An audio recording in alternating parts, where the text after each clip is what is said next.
The Richest Man in Babylon by George S. Clason.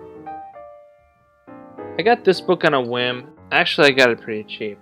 Kinda didn't know what to think about it, but I started reading it, and it held my interest. It's not that long, but it's a narrative of a guy who lives in Babylon giving off financial advice that's supposed to be good, basically throughout time. And at first it was kind of dumb because he talks about Assyrians and all these different cultures, which back then those guys were more interested in cutting each other's heads off, but they're all sitting around talking about finances in this book.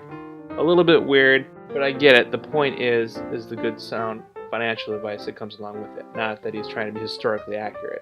And that's besides the point. But as I started to listen to it, it's a little bit corny, like I said, with the story. But as I started to listen to it, I kind of almost wish I would have read this book years ago. Primarily when I first started making money. That I read this book when I was 13, I'd be a lot closer to retirement by now.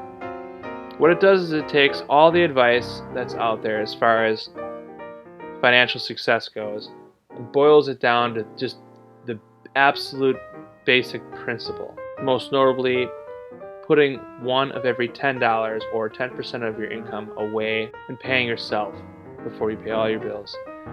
And really hammers home the point of living within your means. And most people today don't do that.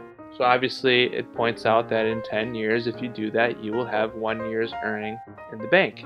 But it takes it further. What if you take that 10% of everything you make and you put it somewhere where it's also going to do work for you? Basically, so in effect, making compound interest.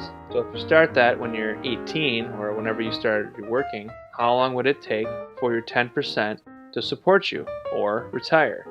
And nobody does that. Most people I know spend more than they make. Big houses, fancy cars, nice vacations, and the like. And there's some other tidbits of wisdom that's kind of buried away in this book. But like I said, it's not that long, roughly about 3.5, 4 hours to read. Very simple principles, nothing overly complicated, but in my opinion, should be required reading in school. Check it out. Let me know what you think of it in the comments below. Talk to you next time.